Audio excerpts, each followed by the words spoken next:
Ashamaa akkam jirtu daawwattoota keenya jaallatamoo fi kabajamoo kuni Walabummaa News Network keessummoota qabadhee dhufeetan jira. Keessummoonni kiyya har'aa Jaal Hiree Lammii fi Jaal Lubbuu Margaati. Egaa wanni haala Oromoof Oromiyaan irra jiruu fi Impaayirri Itoophiyaa keessa jirtu irratti marii goonaa affeeramtoota keenya waamicha keenya dhageessanii baga nagaan dhuftan jenna.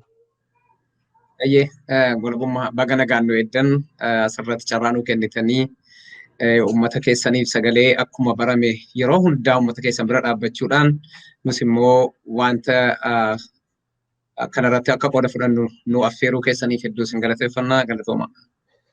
Baay'ee ulfaadhaadha. Egaa haaluma uummanni keenya keessa jiruu fi biyyattiin keessa jiru irratti marii goonaa akkuma seensaaf nu ta'uu fi jaarsummaan amma deemamaa jiru mootummaan gamtoomanii fi yuuniyeen Awurooppaan akkasumatti Afrikaa yuuniyeen jaarsummaa geggeeffamaa jira. Jaarsummaan kuni mootummaa federaalaa fi mootummaa naannoo Tigraay irratti kan ajandaa guddaa addunyaa kanaa ta'ee jiru isa kanadha.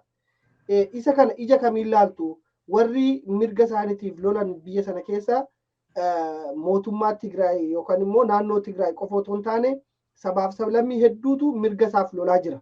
Haa ta'u lolli naannoo Tigraay keessatti godhamee ka addunyaa daawwachiisu ta'uu danda'a. Jenosaayidii yookaan immoo duguggaa sanyiin geggeeffamee jira. Isa kanaan wal qabatee miidiyaan addunyaa akka gara sanatti fuula garagarfate hin argina. Haa ta'uuti garuu akka nama biyya sana keessatti dhalateetti akka immoo nama qabsoo bilisummaa Oromoo keessatti yeroo dheeraaf hojjechaa turetti ammallee hojjechaa jirtanitti jaarsummaan amma godhamaa jiru kun maalinni kan inni isinitti fakkaatu furmaata fiduu danda'a jettanii yaaddu? Mee Jaal Hiree sirraa hin eegala Jaal Lubbuu sirraa hin eegala first lady kan jedhamu jira. Bilisummaa baay'ee walabummaa baay'ee galatoomii qabsoo bilisummaa Oromoo hiree uummata Oromoo egara uummata Oromoo taanee as keessatti yaada keenya ibsachuu haala biyya keenyaa irrattis ta'ee akkaataa qabsoon itti gaggeessaa jiru maal akka deemaa jiru kana wal hubachiisuudhaaf uummata keenyaa fi waan nu affeertee fi baay'ee galatoomiin jedhaan duraan dursee amma kan itti aanu gara gaafii keetiin deebi'a.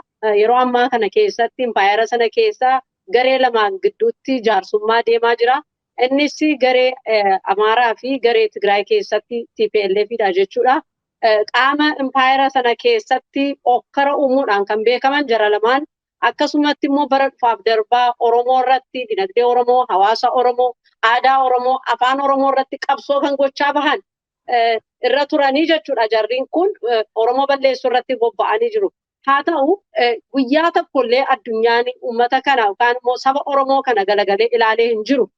Yeroo ammaa dhimma isaanii naannoo uummata kana keessatti bakka dhimma isaanii jiru qofatti yeroo ammaa gamtaa Afrikaas ta'ee Awurooppaas akkasumatti immoo damoonni adda addaa irratti bobba'aa jiru jaarsummaa jedhanii jaarsummaan garee lamee gidduutti kan deemaa jiru gaafa ilaallu akka kiyyaatti jaarsummaan isaanii deeman sana kaayyoo isaaniitti deeman sana adeemsa isaaniitti deeman sana tarii walitti araarsanii akkaataa Oromootti gabroomsatanii fi akkaataa biyya Oromoo sanatti balleessan irratti yoo ta'e jaarsummaa isaan deeman suni ani naaf galaa hin jiru.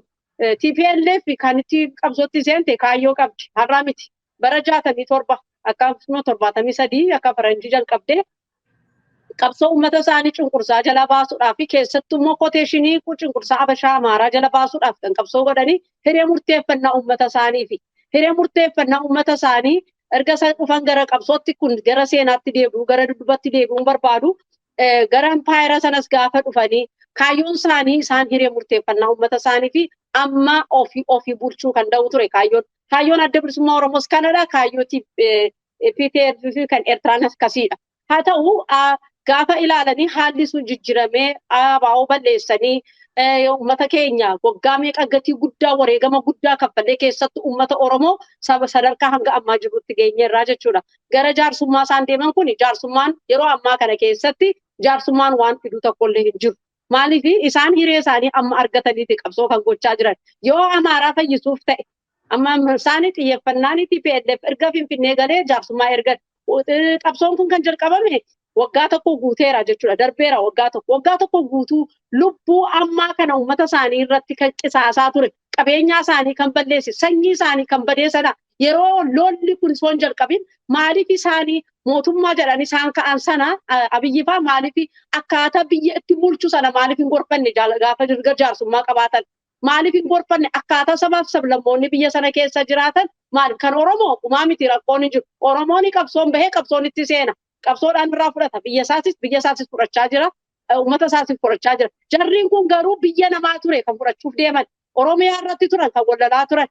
Qabeenya Oromiyaa irra turan kan wallalaa jiran malee waan isaan wallolchiisu daangaa isaan wallolchiisu tokko illee hin turre. Fakkeenyaaf naannoo Amaaraa fi naannoo Tigraay yoo ilaalle jechuudha.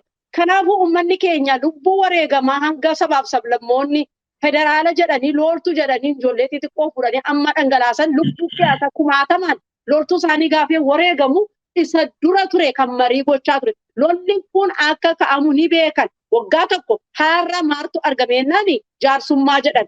Moo qabeenya isaanii Finfinnee keessa jiru sana tu isaan tuqame. Ilaala namni waan ofiisaaf bu'aa malee uummata bisoo yaadanii TPLF ijoollee isaanii gaafa reeffi godhan. Isaan qofa miti Sumaaleen deemee isaan lolaa ture.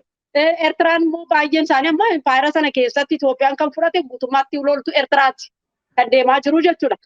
Leertuu Eertiraatti durba isaanii qabeenyaa isaanii akkasumatti immoo qabeenyaa uummata Oromoo warra kaabaa Walloo keessatti hundumaa seenaniiti xiyyaaraan rukutu marfiidhaan xiyyaaraan rukutaa turan. Maaliif yeroo sana akka lolli kun dhaabbatu maaliif hin hojjenne? Warra gamtaa Awurooppaan jaarsummaan isaaniillee korraapshiniidha. Namicha Naayijeriyaadha. Rakkoo mataa biyya isaallee furuu hin dandeenye inni maaliif jaarsummaan fure? Borahaaf namicha Islaamikii sana achi biyya isaanii keessatti waggaa waggaatti okkara kaasu sana biyyattii sana daawwitii godhe. Yeroo sana maaliif isaanillee okkara sana maaliif hin dhaabsine? Namni isaan jaarsummaa jedhan biyya keessaa deemanii afaan faajjeesuu fi ajandaa adda addaa yookaan immoo anaa fi basaasuuf natti fakkaata. Harka kennisiisuuf natti fakkaata akkan ilaalutti. Kanaaf jaarsummaa ammaa jiruun suni hin hojjetu jechuudha akka kiyyaatti kan isaaniif. Gara kiyyaa immoo booddeetti hin deebi'a galatoomii kursummaa. Hedduu galatoomii jaallubbuu mee jaalhiree gaaffii ishiin kaaste keessatti jarri kun lameen iyyuu lafti isaan irratti wal lolaa turanii lafa Oromoo kaabaati. Jarri lameenuu lafa isaanii miti. Inni sunis lafa Oromoo irratti wal lolee inni kunis immoo lafa Oromoo fudhachuudhaa fi qabeenyis kan Oromooti kan saamamaa ture. Wanni isaan irratti birriinis laftis kan Oromoo irratti kan wal lolamaa turedha. Yeroo Oromoo lafa Oromoo kan irratti wal dhabaa turanii jaarsummaan akka godhamu hin godhamne. Har'a maaltu argame kan jedhu kaastee isa kanatti dabaliiti waa'ee dhimma jaarsummaa kana akkasumatti yaada kee nu gumaache. Ayyoo labumma hedduu galatoomaa isinis akkuma sila jedhee uummata keessan akka kanattiin tajaajiluudhaaf uummanni keenya hubannoo akka argatuuf gochaa isin gochaa jirtan galanni keessan bilisummaa ta'u anas carraanaa kennitanii asirratti akkanaa sa'u gochuudhaaf sababa gootaniif hedduun isin galateeffadha. Waan lamatu natti argama waa'ee jaarsummaa kanaa gaafa yaadu. Tokko TPLF har'a akkasitti dhumtee miti. Uummati isee lafarraa duguugamee miti. Biyyi Tigraay barbadaa'ee miti. Qabeenya iseen waggaa 30 walitti qabde akkas jalaa barbadaa'ee miti. Waggaadhaan dura namitti Hayilee Gabrasillaasee jedhamtu tokko yoo dhageessan dhiyoo kana miidiyaa tokko irratti haasa'aa ture. TPLF wajjin erga jaarsummaa fixannee wanti hundaa jaarsummaadhaan hin dhuma jennee erga fixnee booda warri TPLF jaarsummaa Oromoo irratti qooda hin fudhachiifne warra hidhamanii jiran ba'anii irratti qooda hin fudhanne hin teenyu jedhaniiti kan isaan lola kana keessa gadi galanii Oromoof jedhanii miti. TPLF Oromoof jettee miti. Har'a TPLF lafti ishee barbadaa'eera. Qabeenya isheen Oromoo irraa saamte waggaa 30 ilmaan Oromoo OPDO jala godhattee Oromoo lafarraa duguugdee qabeenya keenya saamtee biyya isee ittiin ijaarratte har'a barbadaa'eera. qabeenyi isheen qabdu Eertiraatti fe'ameera. Uummanni isaanii dubartooti isaanii reeppii ta'anii madaa bara baraan irraa hin fayyine madaa'anii jiru. TPLF jaarsummaa kana kan isheen haasa'aa jirtu they just want to be politically correct ta'uu barbaadaniiti.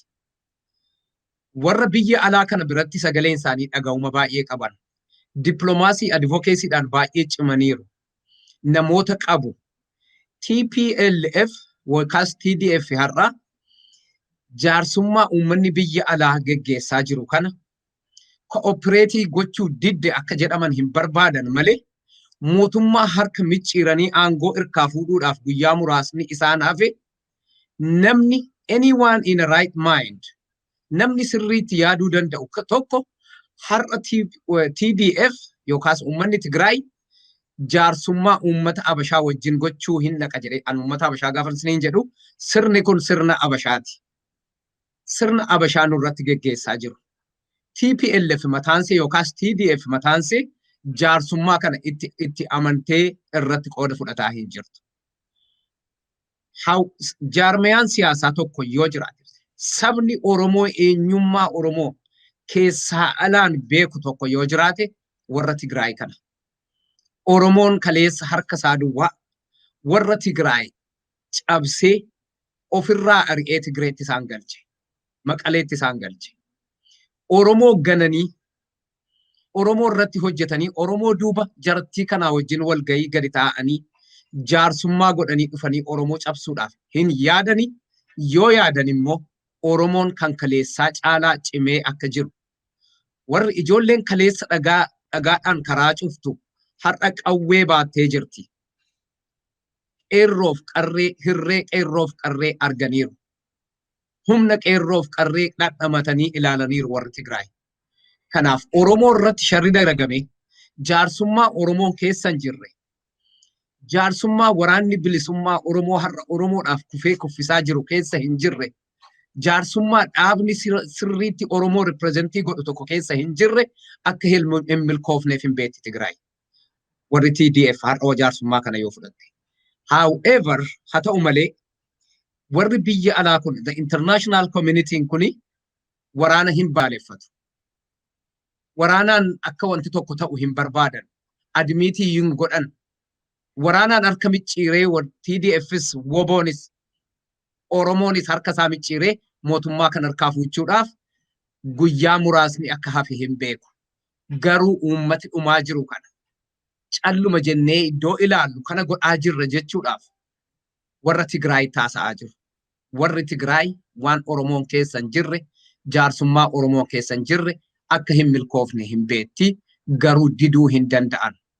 Jaarsummaa kana hin barbaannu hin jenne jaarsummaan godhamuuf jedhamaa jira. Har'a waraana hamaa gaggeessaa jiru. Warri TDF injifannoo irratti injifannoo Oromoodhaa wajjin Salaalee fudhadhu, Mahaal Meedaa fudhadhu, Shawaa Roobiit fudhadhu. Akka saawwaa isee dachaasaa bakka jiranitti sababa maal ta'eef uummanni tokko utuu mo'aa jiruu kan inni dhaqee jaarsummaa gadi taa'ee jara kanaa wajjin jaarsummaadhaan biyya isaatti erga biyyi isaa barbadaa'e erga uummanni isaa duguugame kan dhaqee jaarsummaatti gad deebi'u. They want to be politically correct. Didaa jiru akka hin jedhamneef. Karaan gara biraan uummanni biyya alaa kun the international community kan isaan beekan namitti hattuuf gantuu masaraa mootummaa keessa jirtu sana akka Oromootti fudhatu. Kanaaf isaan kan isaan walitti araarsaa jiran Oromoodhaaf, Tigreedhaaf uummata Abashaa walitti araarsaa jirra jedhanii yaadu. Maaliif Abiy Ahmad Oromoo godhatanii fudhatu. Abiy Ahmad hattuu gantuudhaa fi diqaalaa nurratti goobde taatuu ishee hin beeku garuu utuu beekanii admiitii gochuun barbaadan. Namichi Naayijeeriyaa sun sirriitti kana hin beeka. Siyaasa Itoophiyaa sana anaaf si caalaa bareechanii beeku. Oromoo achi dhiibanii, moggaatti dhiibanii, Oromoo ignoorii godhanii biyyattii sana keessa Itoophiyaa keessa miti East Afrikaa keessa nagaan dhufuu akka hin dandeenye bareechanii beeku. Jaarsummaan kunis akka hin milkoofne hin beeku. Waa tokko godhaadhuma jirra, hojjetaadhuma jirra jechuudhaaf malee Tigraayis hin fudhatu jaarsummaa kana. Oromoonis ignoordii ta'ee jaarsummaan kun akka hin milkoofne hin beeku. Garuu admiitii gochuu hin barbaadan. Abiy Ahmad Oromoo miti jechuu hin barbaadan. Oromootu bulchaa, Oromoof Tigreetu wallolee, Oromoof Amaaratu wal loleetti fudhatu isaan. Inni masaraa mootummaa sana keessa jiru iyyuu Oromoodha. Kanaaf jara kana walitti araarsinaatti fudhataa jiru. This will not work. Hin hojjetu kun. Oromoo achi dhiibdee, Oromoo moggaatti dhiibdee jaarsummaan kun hin hojjetu. Akka hin hojjenne hin beeku. Warri Tigraayis kun akka hin milkoofne hin beeku. Kana gooneerra warra alaa kana dhaggeeffataa jirra. Correctedidhuma ta'uudhaaf kana fudhataa jiru malee jaarsummaan Oromoo itti makne. In the first place, har'a dhaqanii ammatu wobo waraana bilisummaa Oromoo kan geggeessu Jaal Marroo Dirribaatiin kan hogganamu dhaabni adda bilisummaa Oromoo har'a warri karaa nagaa qabsoofna jedhanii galan biyya keessatti mana hidhaa haa jiraatan malee har'a waraanni bilisummaa Oromoo har'a bosona jiru dhaaba adda bilisummaa Oromoo keessaa kan bahe dhaaba adda bilisummaa Oromoo bakka bu'ee kan jiru dhaqanii haasofsiisuu wal dhaalanii miti. Humna addi bilisummaa Oromoo qabu hin beeku waraanni bilisummaa Oromoo. Waraana bilisummaa Oromoo kana ignoorii godhanii akkamitti akka hin milkoofne hin beeku. Waraanni bilisummaa Oromootiif TDF namitti kan harkaa fuuchuudhaaf guyyaa muraasni bakka hafutti jaarsummaan hin jiru. Tigreenis calluma jettee yeroo dhuma gubaa jiru malee jaarsummaan kun hin milkaa'u. Uummanni Oromoo kana irratti jeeqamuus hin qabu. Jaarsummaa kana keessa maaliif hin makamne jenneellee itti yaadda'uus hin qabnu. Hiree keenya mataa keenya as kan murteeffannu qawweedhaan cabne qawweedhaan bilisoomnan siin jedhan. Galatoo. Hedduu galatoomi Jaal Hiree yaada bilchaataa kaastanii. Egaa mee lubbuu sila kaastee ture waa'ee lafti irratti wadhabamaa jiru kun lafa Oromooti. Abbaan lafa kanaa abbaan qabeenya kanaa keessa hin jiru. Inni kun amma ammaatti namni waa'ee dhimma kaaba Oromiyaa kana kaasee jiru hin jiru. Haa ta'uuti yeroon kana jedhu gama Afrikaa Yuuniyeenis ta'e mootummaa gamtoomaniinis ta'e akkasumatti immoo Awurooppaa Yuuniyeenis ta'e wanti kun irratti waan dubbatamaa hin jiru amma ammaatti akka addunyaatti jechuudha. Oromoon garuu iyyachaa jira. Haa ta'uuti mee wanni kun otuma milkaa'ee iyyuu haa jennu. TDF amma lafa amma jiru kana lafa amma qabatee jiru kana gadhiisee deebi'ee Maqaleetti galeetii haasa'amu. Lafa amma qabate kanas immoo lakki Tigraay jala ooluu qabu yookaan mootummaa naannoo Tigraayitu jala kana bulchuu qabaa jedhaniitu walii galu moo hiika wanta kanaa maal ta'uu danda'a? Kana gadhiisanii deemuudhaaf lubbuutti kaffalaniiru qabeenyatti kaffalaniiru amma to'annoo isaanii jala jiru.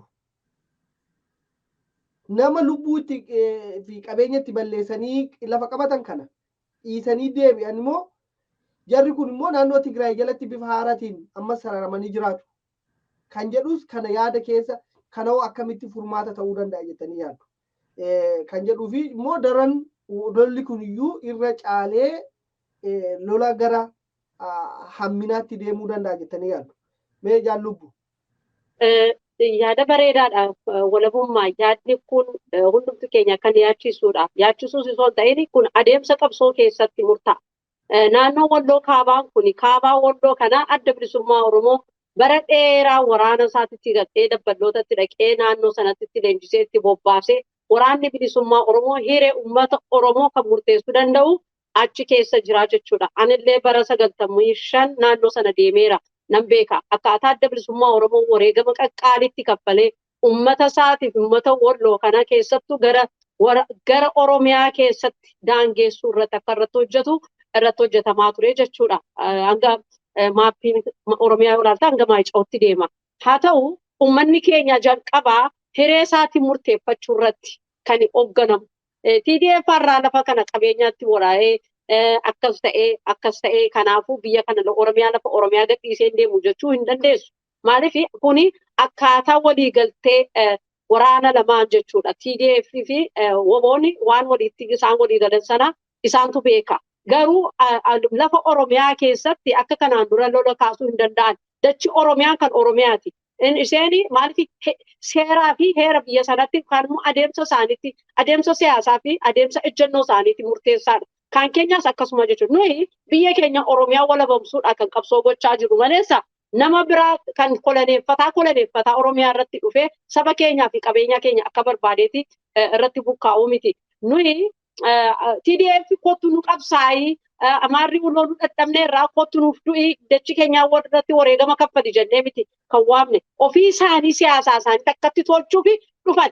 Maaliif diina waloo waan qabnuu fi diina waloo sana irratti akkaataa ofirraa dhorkineeti biyya keenya, uummata keenya, saba keenyaaf nagaa tasgabbii agarsiisuudha. TDFis kan hojjettu kanadha. Kaayyoo isaanii akkatti ilaalee jechuudha.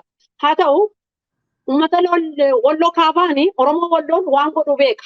Har'a miti xiyyaaraan kan rukutame bara Teediroos jalqabameeti bara Warqituu fa'a yeroo jalqabaati Ingiliizii irraa fidanii Habashoonni Maqdalaa irratti loltuu Warqituu irratti xiyyaaraan rukuchisanii uummata keenya hedduu garuu isa sanaan faallee ta'e walloon hin cabne gara booddeetti hin deebine jechuudha. Eenyummaa isaa fi aadaa isaa afaan isaa kabachiisee goosummaa isaa kabachiiseeti hanga ammaa ta'aa jira jechuudha. Kun uummanni Oromoo fi gaaffii kana dhiisa. TDF waan barbaadde yoo goote waan fedhe yoo goote jalqaba rakkoo isheetii keessaa ba'uu qabdi. Rakkoo isheen seentee keessaa ba'uu qabdi. Isheen diina keessa achiin Eertiraan ishee waraanaa jira, asiin Amaara ishee waraanaa jira. Lolli kun immoo kan ta'e lafa Oromoo keessatti achi gargaa'anii dhufaniiti isaanis Habashoonni Gondariif Gojjaam dhisanii lafa Oromoo Walloo keessatti kan lola banan. Warri kunis lola keessaa bananiiru. Haa ta'u diinni lamaa waan qabnuuf achi keessa diina kana qulqulleessineeti gara deemaa jirra jechuudha. Ammas gara naannoo Finfinnee, adeemsa Finfinnee, imala Finfinnee kan jedhu jira. Achi keessaa hoo maal ta'a? Achi keessa hafu immoo isaan kana miti. Isaan diinni kun lammaffaa akka lafa ol ka'e mataa isaatiin akka hin qabanne irratti hojjechaa jiru. Abaawonis akkas, TDFis akkas. Maaliifii nageenya yoo barbaadan jarriin kun dhabamuu qabu biyya sana keessatti. Oromiyaanis kan Oromiyaa biyya ishee ofiisitti daangaa ishee kabachisuu qabdi. TDFis biyya isaatiif Eertiraan Maqalee kabachisuu qabaa jechuudha. Kanarratti yoo ta'anii malee akka duriin kunoo qabeenyaa dhabne qabeenyaa nuuf kottaati wareegamaan jenne kottaa bilisaan waasaan jenne hin gaafanne. Oromoo irratti waan irratti roorisanii tokkollee hin qaban jechuudha. Isaan kana beekuu qabu. Warra dhagahanis warra hojjetanis Habashoonnis dachii lafa Oromiyaa keessatti dhufanii okkara kaasuun qaban yoo barbaadan Gondarii fi Gojjaam keessatti deemanii achitti okkara isaanii wal fixuu qabu. Humna isaanii wal agarsiisuu qabu maleessa uummata keenya maccaasanii isaan dhufanii dachii Oromiyaa irratti qubachuu hin danda'ani jechuudha. Dhaloota amma jirus kunis namni isaan fudhatu hin jiru. Kan dhabamaa jiru, kan isaan guramaa jiran, kan isaan wallolaa jiran dachii Oromiyaa fi qabeenya Oromiyaa irratti ammallee kana sararamee beekuu qaba. Oromoota tokko garuu kan isaan jala deemanii opiidiyoo lammaffaa ta'anii afaan beekanii miila fardaa ta'anii kottu nu wajjin bulchina akka durii deebisna jedhanii yoo adan ta'e isaanillee dogoggoradha jechuudha. Maaliif isaanis galteedha. Isaanillee biyya sana keessatti mirga hin qaban. Mirga kana kan itti wareegamaa jiru, kan itti du'aa jiru, kan qabsoota keessa jiru, qabeenya isaa kan itti qasaasaa jiru qotee bulaa Oromoo fi abbaa qabeenya Oromoo abbaa lafaa Oromooti maleessa. TDF yookaan immoo daasporaa isaan jala deemuu miti jechuudha. Kanaaf karumatti asuma irratti raawwadhaa gara fuulduraa deemuu immoo waliin adeemsa siyaasaa fi qabsoo keenya keessatti ilaalla waan ta'aa jiru. Hayyee galatoomi jaallubu daawwattoota keenya jaalatamuuf kabajamoo kan nu daawwachaa jirtan mana teessanii televezyiiniidhaa fi akkasumatti gara sooshaal miidiyaatiin kun walabummaa niwus neetwoork dhimma araaraa mootummoonni gamtoomanii fi yuuneen Awurooppaa fi akkasumatti Afrikaa yuuneeniin geggeessaa jiru kana gubbaa irratti marii gochaa jirra. Hanga xumura sagantaa galatoomii dhugaadha. For centuries uummanni sirni Habashaa Oromiyaa lafarraa balleessitee lafa Oromootiif qabeenyaa Oromoon lafti isaa qabeenya isaati. Waaqni Oromoo eebbisee kenneef lafti isaa sun eebba isaati. Lafa kana irraa Oromoo duguugdee fixxee lafa Oromoo irratti of dagaagsuudha kan uummanni Habashaa kun barbaadu.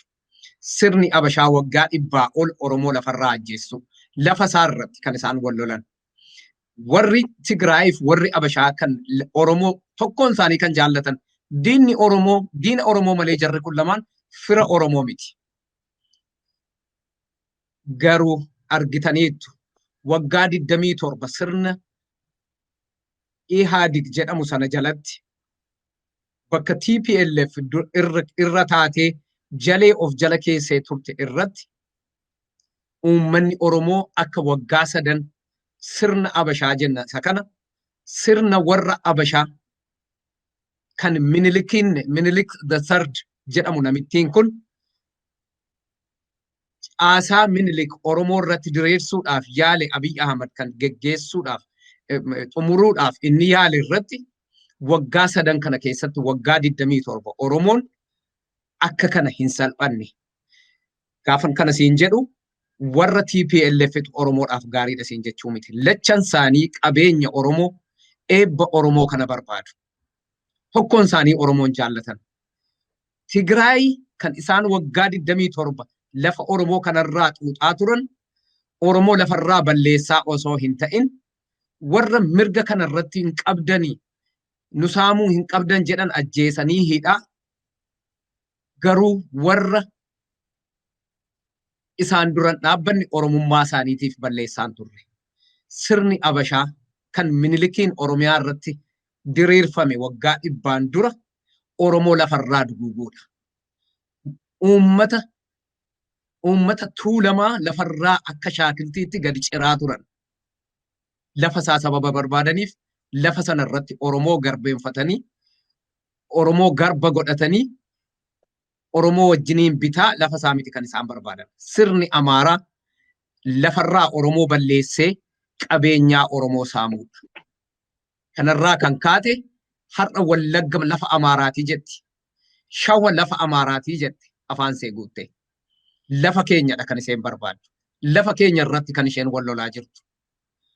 Tigraay yoo gara Tigreetti deebine lafa keenya qabeenya keenya hin barbaaddi, qabeenya keenya saamtee biyya see misoomsachuu hin barbaaddi, sanadha kan nuyi waggaa 27 keessatti arginu.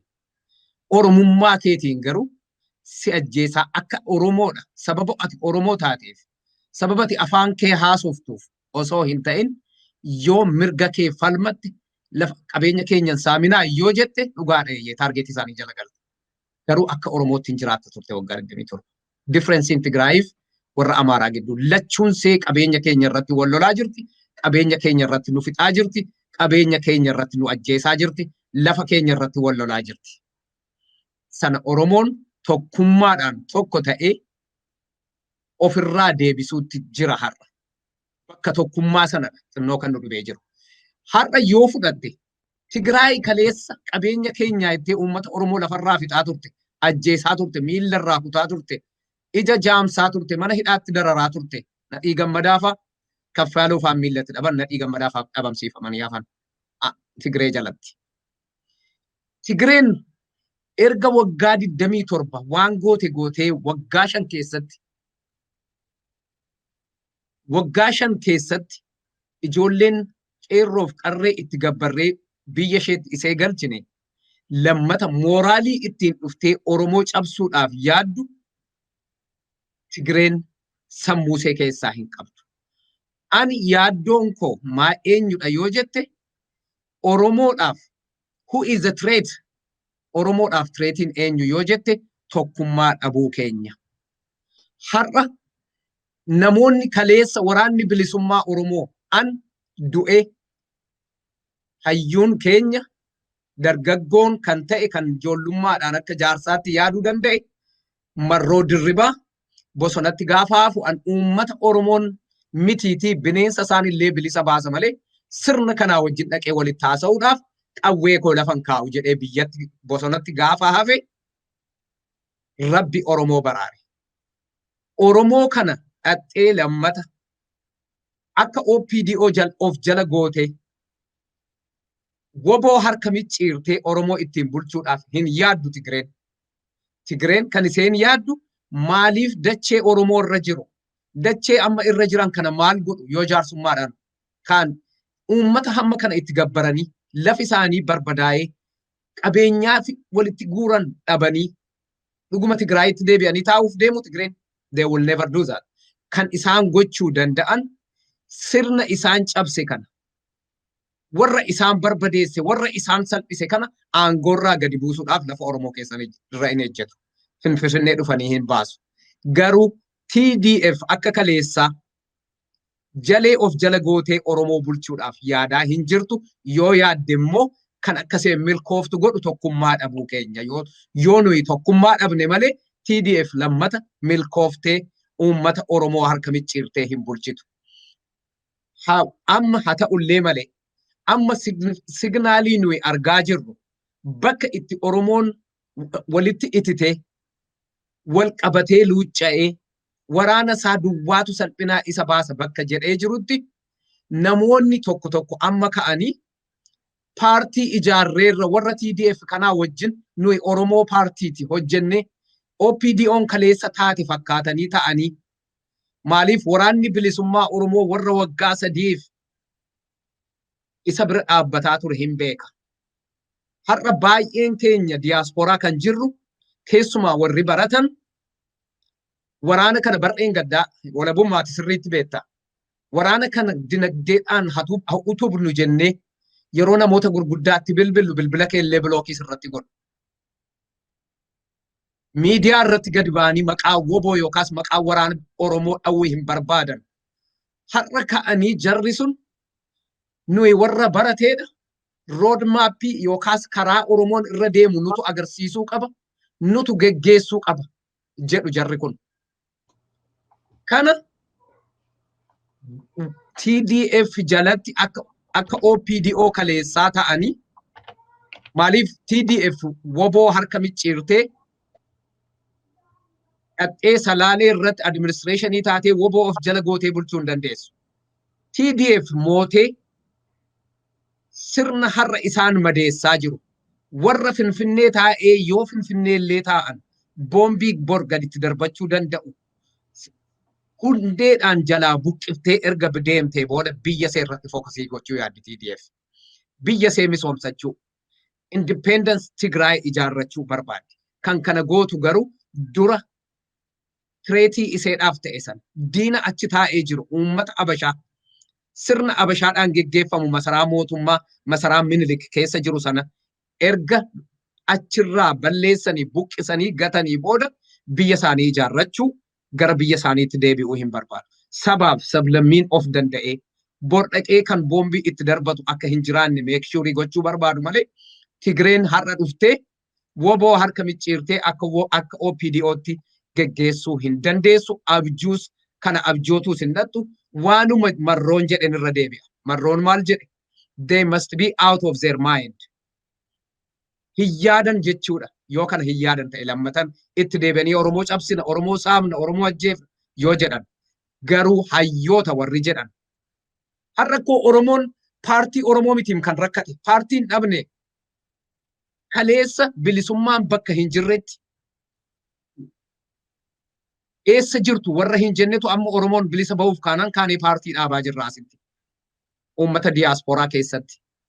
Gaafa Oromoon cabde, gaafa ilmaan see akka hoolaatti balbala isaatti qalamte, haadhiif abbaan waggaa 60 fi waggaa 75 ilmi keessan bosona galeera jedhee balbala irratti yeroo ajjeefame. Gaafa sana Oromoon paartii 20-30 qaba ture. Paartii dhaba miti kan Oromoon salphate. Kanaaf sababni isaan har'a biyya alaa irratti paartii ijaaranii rood maappii Oromiyaa nutu qaba jedhaniif ana naa mul'ataan jiru. Aangoodhaaf yookaas uummata ititee walitti wal qabatee deemaa jiru kan burjaajii fiduu ala yoo ta'e kan isaan sila afaan keessaanii keessaa what I expect them kanan isaanirraa eegu warra barate kan profeesaroota warra jedhan kan warra Oromoo Congress jedhanii ijaaranii har'a paartiitti dabalanna jedhan kun Oromoon rakkina paartiin qabu. Oromoon rakkina tokkummaa qaba.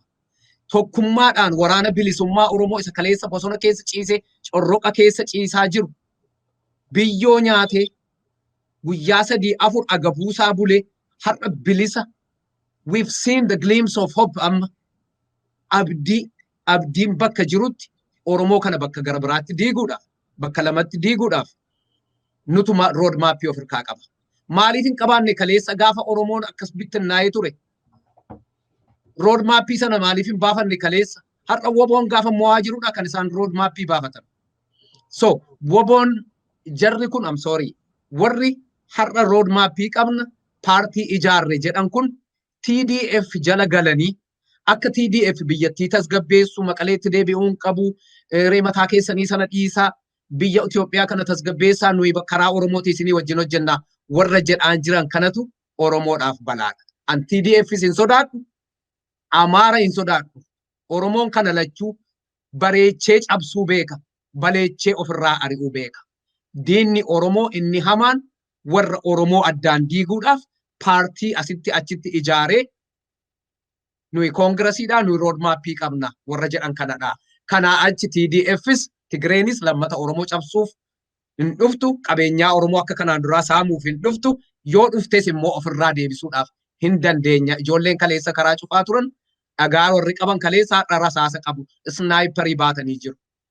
Abashaas Tigrees ofirraa deebisuu hin danda'u jedha itti daballaa deemo galatoomi.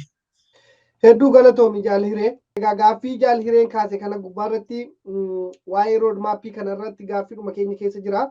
Haa ta'uuti gaaffii kana akka itti dabaltanii sirriitti ibsitanii barbaada. Jaallubbu mee roodmaappiin kun gaafa Oromoon dhufee bilisummaa isaa jala gahuudhaa deemu bara 1991 irraa kaasee hamma bara 2021 kanatti jaarmiyaan ni ijaarama.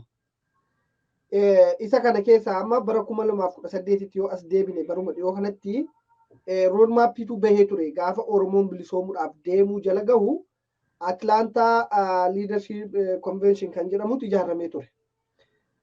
Wanni suni addi bilisummaa Oromoo gaafa waggaa 40 kana guutuu qabsoo kana godhee waraana kana mootummaa addunyaatiin gargaarsa malee ofirratti hirkannoodhaan namoota akkuma jaalhireen siree jedhe cichoomina qabantu waraana kana tiksee guddisee bakka amma jiru kanaan gahe. Kanaaf warra sana otoo addi bilisummaa Oromoo jiru kaayyoo akeeka uummanni Oromoo irratti dhumaa ture sana dhiisanii OPDO wajjin walii galanii tiim lammaa jedhanii Jeneraal Haayiluu Gonfaa gama jiddugaleessaatiin Jeneraal Kamaal gama bahaatiin jedhanii walii qoodanii xumuran. Sana gubbaarratti uummanni Oromoo hin nyaadhame. Miidiyaa dabalatee biyya alaa kana keessa tiim lammaa malee wanni tokko namni biyya bulchuu danda'u eenyudha Oromoo keessa. Mee dhaaba kamtu hayyuu qaba nama kamtu nu bulchuu danda'a jedhanii Oromoo miliyoona 60 tilakkaamu kana keessa nama hin qabnu namni nuti qabnu Lammaa fi Abiyyi qofadha Oromoo. Isa kanaafi sanarratti Oromoon gaafa nyaadhame leadershipin sun dhaqee fashalaa'e. Ammas leadershipitu qophaa'aa jira. Qophaa'ee biyya alaa kana keessatti afarfamaa jira. Uummanni keenya gara televezyiiniitiin nu daawwachaa jira. Nu daawwata gara biyya keessaati. Kana uummata keenya biyya keessa jiruuf akka sirriitti ifa ta'uufan irra jabeessee sin gaafachaa jira. Isa kanaafi roodmaappiin sun bahee OPDO wajjin walitti hidhatama godhamee tiim lammaa jedhamee tiim lammaani Oromoon gaafa dhaqee Oromoo hundumtuu tole jedhee itti hirkatee Bahar Daariin dhaqee Itoophiyaawwinnat suuseenoo jedhe. Nafxanyaa waggaa 100 du'ee boolla keessaa kaase. Eggii sanaa booddee deebi'ee Oromoon nyaadhamaa dhufe. Abiyyiin aangootti baasee fakkeenyi kiyya jalqabaa gaafa afaansaa hiikkatu Minilikitti afaan hiikkate. Oromoon warri akka Jeneraal Taaddasaa Birruu, warri akka Jeneraal Waaqoo Guutuu, warri akka Jeneraal Jaarraa Abbaa Gadaa, warri namoonni kun hunduu hin irraanfataman, warri Oromoo mataa ol qabachiise. Isa kanaafiyyuu roodmaappii nama bahaa jiru kuni isa kamidha? Maaliif wanni kun Oromoo yeroo hunda sakaaluudhaaf irratti hojjetama? Isa jedhu irratti ammoo Oromoon sanarraa maal baratee jira? Warra waraanni bilisummaa Oromootiif raashinni kaleessa TPLFituu Toongootti ergaa jira jedhutu har'a roodmaappii baasaa jira. Maaliif yookaan adda bilisummaa Oromoo jalatti seenanii hin hojjenne? Maaliif yookaan waraana bilisummaa Oromoo jalatti hammatamanii hin hojjenne? Maaliif yookaan kafaa'u jalatti hammatamanii hin hojjenne? Yeroo hundumaa Oromoon jaarmiyaa hedduu qaba akkuma jaalhireen sila jedhe. Birrii argatanii jennaan hundi isaanii dhabamanii ABO fi kafaa'utti deebi'e. Isa kanaafiyyuu warri kun har'a immoo dhalataniiru. Warri amma Oromoo Koongirees jedhanii roodmaappii qabna jedhanii as ba'aa jiran kun. Oromoon bifa kana akkamitti ilaaluu danda'a biyya keessaa biyya alaati? Kana akkamitti ilaaltu sin akka Oromoo tokkootti Jaallubbu mee yaada kee? Galatoomi walabummaa ammas itti deebi'ee galatoomaan jedha. Yaadni amma roodmaappiin kuni baay'ee waan baay'eetti sammuu koo keessatti dhufaa ture. Jalqabaa warra roodmaappii kun warra jiranii namoonni akkamiidha jennee of gaafachuu qabna. Namoonni achi keessa jiranii roodmaappii kana maqaa jijjiirratanii dhufan kaleessa tiim lama OPDO keessaa turan. Maaliif wal beenna? caasaa biyya alaa kana keessatti gaafa jirru diaasporaa taanee gaafa jirru biyya keenya dinagdee fi siyaasaaf deeggarsa dippiloomaasii biyya alaa kana keessatti uummata keenyaa fi biyya keessa jiru da'oo ta'u ture kan walitti ijaaramaa jiru. Garuu warra ammaa jiranii roormaappiin jedhan roormaap ani naa galaa hin jiru. Adda bilisummaa Oromoo waggaa 40-50 dura sagantaa siyaasa kiliirii lafa kaa'eeti amma hiree uummata Oromoo qofa osoo hin ta'in hiree mukaa fi bineensa Oromiyaa keessa jirullee mirga isaa akkaatti kabajamu lafa kaa'ee jira istiraakcharii isaa keessatti. Qabsoon gaafa jalqabu adda bilisummaa Oromoo akka laayyoo miti. Haa ta'u uummanni amma akkasitti warra roormaappii jedhanii waraana bilisummaa Oromoo balaaleffachaa turan, adda bilisummaa Oromoo balaaleffachaa turan, kaayyoo bilisummaa Oromoo fi qabsoo bilisummaa Oromoo maal akka barbaadullee warra achi keessatti xiqqoollee kan warra hubannaa hin qabneeti. Even jireenya laayifii mataa isaanii keessatti illee warra gitintiraa deemanidha jechuudha. Warra amma achi keessa jiran. Haa ta'u warri kuni isaan ani baay'ee gaafan isaan ilaalu baay'ee isaanitti isaanii gaddaaf I'm sorry for saying that baay'ee isaaniitiin gaddaaf haala isaan keessa jiran gaafa ilaalu jireenya isaanii gaafa ilaalu adeemsa isaanii gaafa ilaalu baay'een gaddaaf garuu uummata Oromoo bara ani ittiin dhaladhee keessatti bara ani keessa qabsootti gochaa jiru kana keessatti uummata Oromoo burjaajeessuu fi afaan faajjeessuu hin danda'an because jarriin kun amma warra roormaappii jedhan sulaallee ati dubbatteetta Atlaantaa keessatti gaafa isaan daankiraa asii dhaabbatanii deemanii waraana bilisummaa Oromoo irratti walaloo Atlaantaa irratti adda bilisummaa Oromoo irratti bobba'an jechuudha. Ani isinitti hima. Adda bilisummaa Oromoo irratti arrabsuu fi xiqqeessuu fi waraanni kun galuu qaba asmaraa maal hojjeta maal godha jedhanii jalqabaa qabsoo isaan guddaa akka godhan adda bilisummaa Oromoo irratti ofii waraana bilisummaa Oromoo irratti. Miidiyaa guddaa dabalatee jechuudha. Hundumtuu keenyaa jirra hin duune walii argaa jirra waan deemaa jiran. Waan darbeen kaasinaa miti. Namni waan darbee fi waan dhufuu irratti muuxannoo ta'a. Waan darbe mudannoo yoo ta'e waan dhufumoo muuxannoo ta'a. Oromoon kana irratti waan hubannee tokkollee jira. Jarriin kun erga Oromoo fi kaayyoo bilisummaa Oromoo fi isaanii qabsa'anii maaliif kaayyoo adda bilisummaa Oromoo hiree murteeffannaa uummata Oromoo independent Oromiyaa uummata Oromoo aangoomsuu uummata Oromoo protect gochuu irratti maaliif hin hojjenne? Kaayyoo isaanii erga kiliirii ta'e. Shorti katiin aangoo kaleessa as keessatti kireeditii biyya alaa kana keessatti jireenya isaan jaanjeessee biyya keessa gaafa garan lafa Oromoo lafa qotee bulaa bakka 2-3 maqaa jijjiirratan fudhatanii tokko gurgurataniiti hoteela keessaa 7-2 faatitti ta'u. Tokko immoo gurgurataniiti 7-2 immoo akkasitti ta'anii uummata Oromoo iyyoomsuudhaaf warra deemanidha. Lammaffaa immoo biyya alaa kana keessatti maal jette isaan keessa dubartiin tokko sira shabboorratti ilaalaan ture maal jette adda bilisummaa Oromoo ofii aangoo fudhachuu kan barbaadudha jechuudha. Adda bilisummaa Oromoo sagantaan siyaasaa adda bilisummaa Oromoo ani wareegamee uummata Oromoo aangoomsuu fi abbaa qabeenya abbaa ofiin hiree isaatii murteeffatee biyya isaa akkatti bulchu malee aangoo barbaacha adda bilisummaa Oromoo hin qabsaafne. Erga adda bilisummaa Oromoo aangoo barbaacha qabsoofne biyyattiin sun kan keenya mootummaa biyya sana keenya wajjin teenyeti aangoo keenya damooza keenya waan argannu mindaa argannu sana sheerii goone sila wajjin jiraachuu dandeenya. Kun hin malu nama aangoomsuu alagaa duroomsuu kana keessa ammoo qabsoo bilisummaa Oromoo irra falmatan irratti dhagaa guuruu yoo ta'e nuyi amma qabsoon kan deemaa jiru Oromoo gidduudha jechuudha. Warra amma alaa jiran kuni warra istiraakcharii sagantaa kana baasanii Oromoo miti ofii isaanii jalqaba jireenyaa isaanii hasirreeffatan. Deemee akkaataa itti jiraatan jalqaba Noorz Ameerikaa kana keessattis ta'e Awurooppaa keessatti warra jiran bakka barbaadan jalqaba jireenyaa isaanii haa mo'an. Mee jalqaba jireenya rakkoo isaanii keessatti rakkoo saba tokko miti. Uummanni Oromoo ijoollee isaa dhalee guddisee barsiiseeti hidhachiisee waraana isaa nyaachiseeti qawwee itti dinarraa fudhatee lolkisaa jira uummanni keenya. Uummanni keenya yoom abukaa yookaan abukeesii barbaade uummanni keenya yoo uummanni keenya yoom isaan kottaan bilisoomsaa jenna uummanni Oromoo kaayyoo adda bilisummaa Oromoo hiree keetii murteeffannu qabsoo ofirratti hirkannoodha kan jedhu. Isaan garuu adeemanii dinagdee uummata irratti funaananiiti madda galii godhatanii takka mana hidhaa warra mana hidhaatti hiikkachisna warra maali miliyoonan sassaabu achi dhaqanii daankiraatu achi kuni maali ajandaa PP isaanitti laatteeti. Jarri immoo amma lammaffaa immoo waan uummata Oromoo yaadachiisu warra gaafa tiim lammaa ta'anii biyya galan keessaa warreen kun biyya galanii turan tiim lammaa wajjin ejjennoo adda addaa fudhataniiti opiidii wajjinii maal jedhani Aduu godhatanii akkasitti cheenii isaanii diriirfatanii biyya alaa kana keessa dhufanii warra uummata Oromoo akka burjaajessan warra ergamaniiti. Ani argeera isaan adda bilisummaa Oromoo hayyoota 2,000 waliin Afrikaa Yuuniyeenii keessatti gaafa Jaal Daawud achi akkaataa future Oromiyaa kan jedhu akkaataa Oromoon itti bulu gaafa uummata hayyoota sana barsiise isaan balbala sana irratti dhufne. Ani achi keessan jira. Jarriin kun achi isaanii tiim lammaa ta'aniiti hoteela Lillitti kireeffamee biyya keessa deddeemanii lafa Oromiyaa saamaa turan. Haa ta'u warra hafan immoo amma hafaniiru. Kun akka Birhaanuu Leencoo fa'aa garee isaaniiti jechuudha. Gruppii kana qabu. Shoorti kattiin laayifiin qabeenya uummata saamuun hin jiru.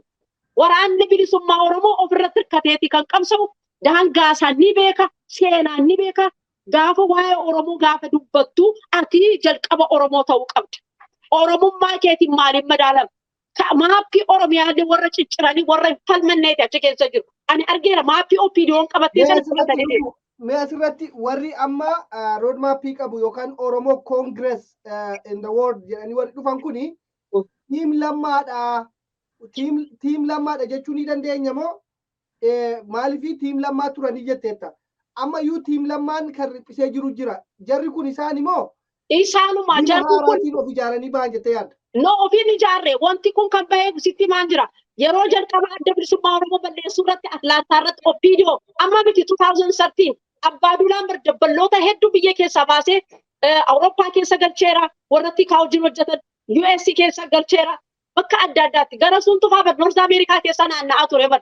Tiim lammaa sana ijaarratu garuu magaalaa keenyaan tu Kaalgaarii deemiti warra fudhatanii galuu jiru. Noorweey keessaa turanii warra Abbaa Duulaan itti erge. Jarriin kun ammallee the same structure jiru. OPDO qaama OPDOti.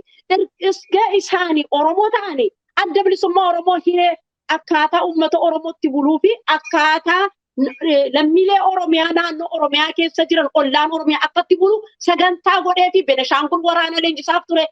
Sidaamaa wajjin waraana leenjisaaf ture. Ogaadeen hojis waraana isaanii leenjisaaf ture. Adda bilisummaa Oromoo qimaatiif agaw warra kana hundumaa akkaataa siyaasa isaanii biyya isaaniitti bulfatan adda bilisummaa Oromoo sagantaa baaseefi adda bilisummaa Oromoo kan isaaniif kennaa ture. Maaliif ollaa Oromiyaa waan jiraniif jechuudha. Warri kun garuu kana hin beekan.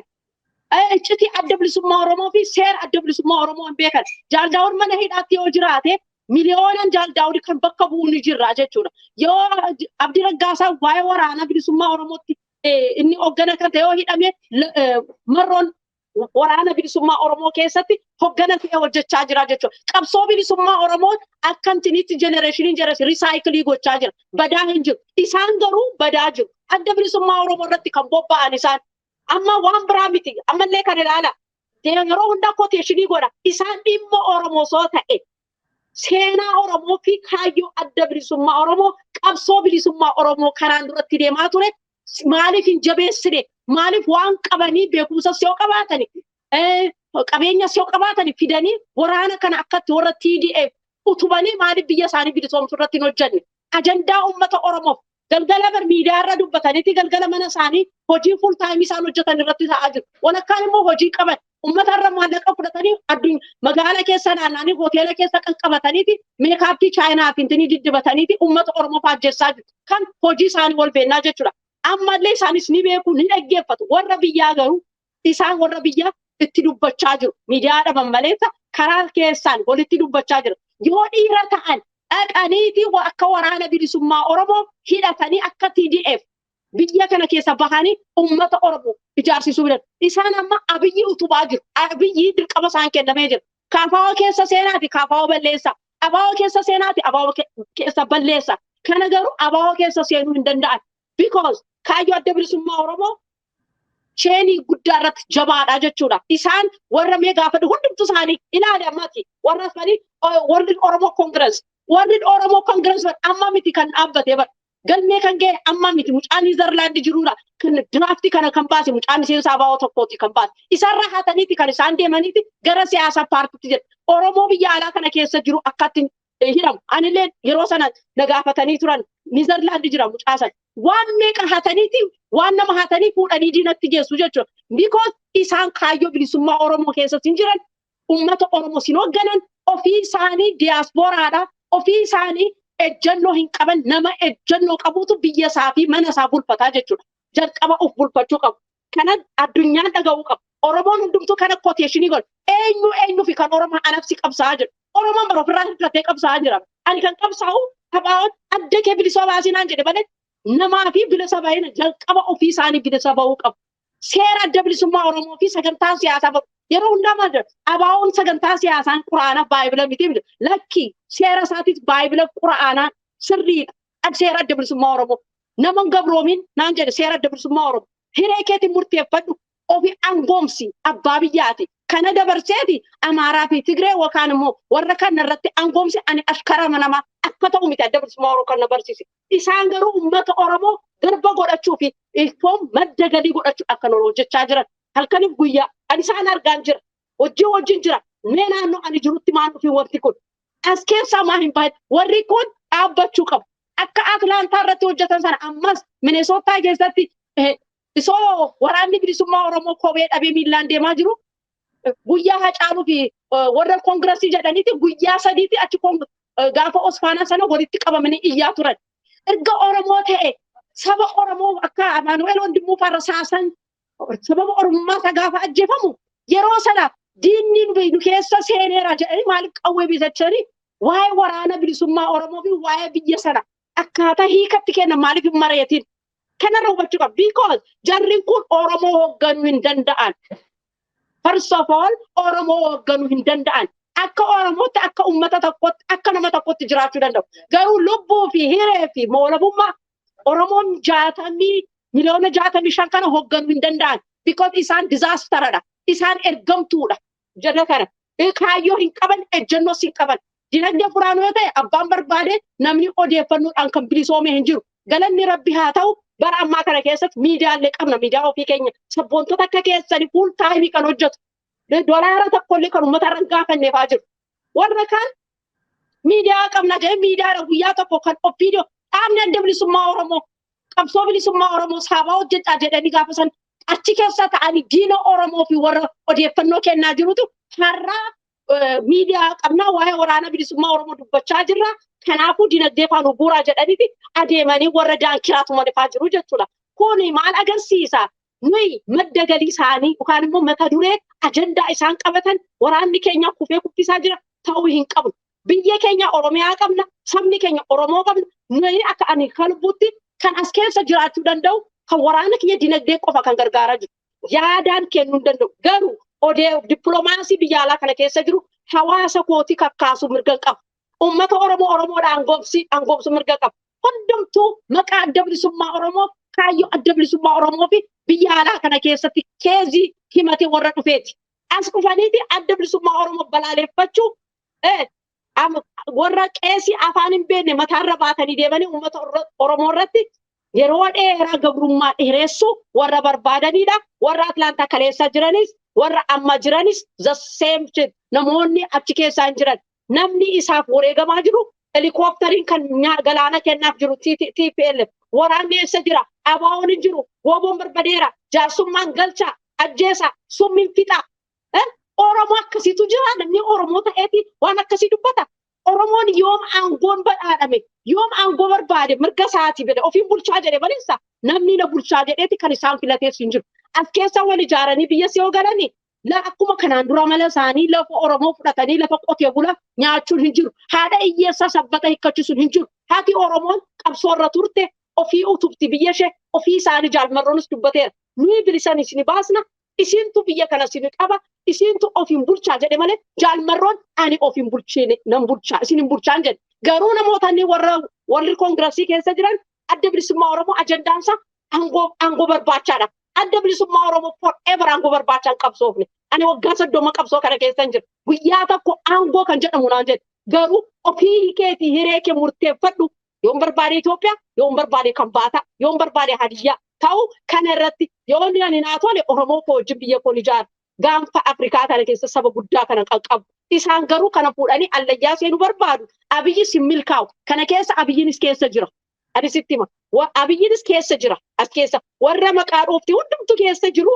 Kanaafuu wanti ammaa deemaa jiru kun diraamaan isaanii kana fakkaata.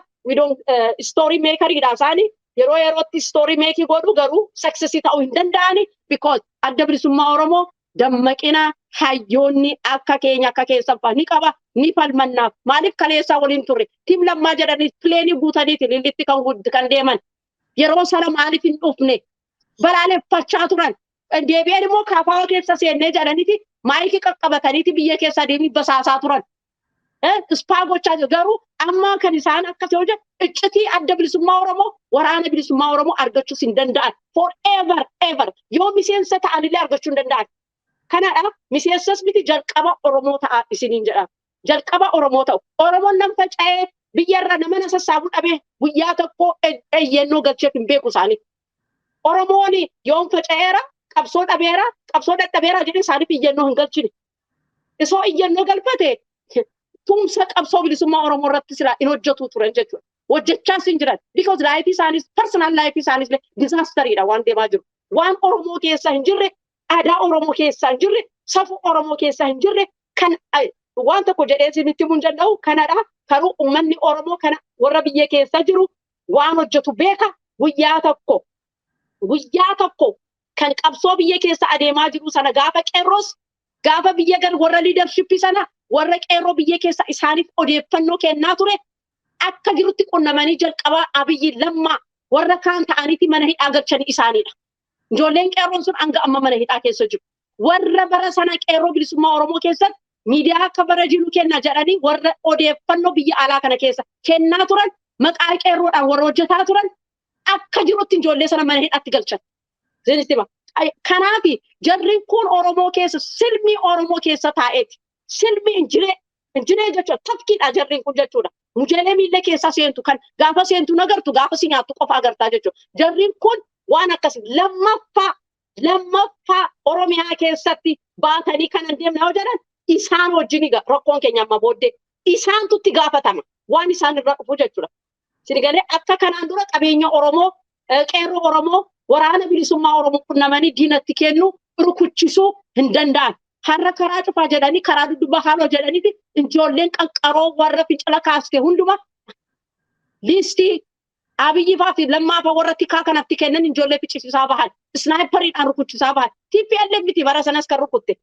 Isaanuma warra amma jiran warra amma Abiyyi Saangoo yeroo sana ture warra Shimalis yeroo sana soppiidiyoodha. Maaltu jijjirame maaltu dhufe waan dhufe tokkollee hin jiru jijjiramaa fiduu kan danda'u nuyidha.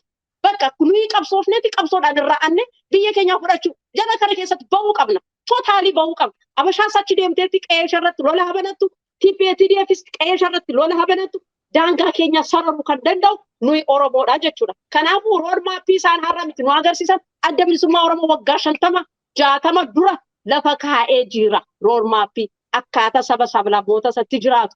Beneshaangul waraana leenjiseera ammas deebi'eetti nima Ogaadenis leenjisaaf ture Sidaamas akkas hunduma isaanii istiraakchara godhee adda bilisummaa Oromoo uummata kana leenjisee qopheessee dafqa uummata Oromoo dafqa keenyaani leenjisee daangaa isaanii akkatti eegan barsiisee jira. Kanaafuu har'a PDF keessa seenan achi seenan waan fidan tokkollee hin jiru. They have to stop it. Wanti kun waan hojjetan sana stop gochuu qabu. Dubartiinis dhiirris piroofeesariinis hayyus dooktara yoo ta'e jalqaba dooktara ta'uudhaa fi adda bilisummaa Oromoo yoo jeneraala ta'e baatii jaa waggaa tokko kan mooraa leenjii keessa deemeeti sagantaa siyaasaa ABO fi leenjii akkaataa tooftaa qabsoo bilisummaa Oromoo barsiisaa argineera. Kanaaf yoo barbaadan waa'ee Oromoo fi Oromoo falmachuu barbaadan dhufanii qabsoo bilisummaa Oromoo keessatti hirmaatanii akka Oromoo tokkotti dirqama Oromummaa isaanii bahuu qabu malee alagaa jala as hojjenneerra Oromoo kamiif hojjeta anafaatii keessa hin jiru. Oromoo kamiif qabsaa'aa jiru. Garee isaanii warra OPDO ta'e let us go adeeman. Kanaafuu kanuma jedha waa'ee isaanii. Hedduu galatoomii jaallubbuu daawwattoota keenya jaalatamoo kabajamoo kan gara televezyiiniitiin nu daawwachaa jirtan akkasumas gara sooshaal miidiyaatiin nu daawwachaa jirtan kuni kutaa tokkoffaadha.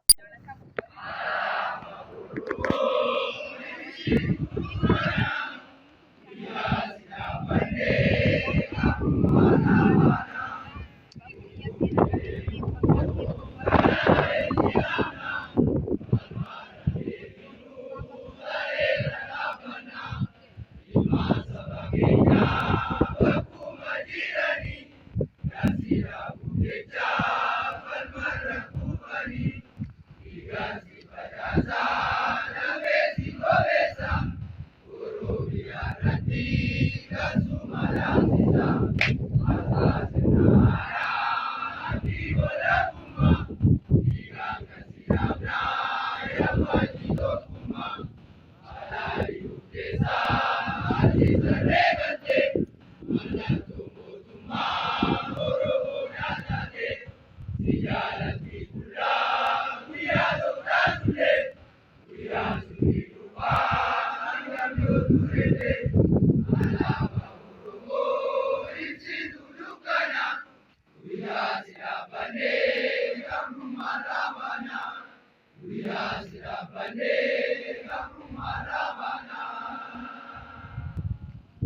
Negara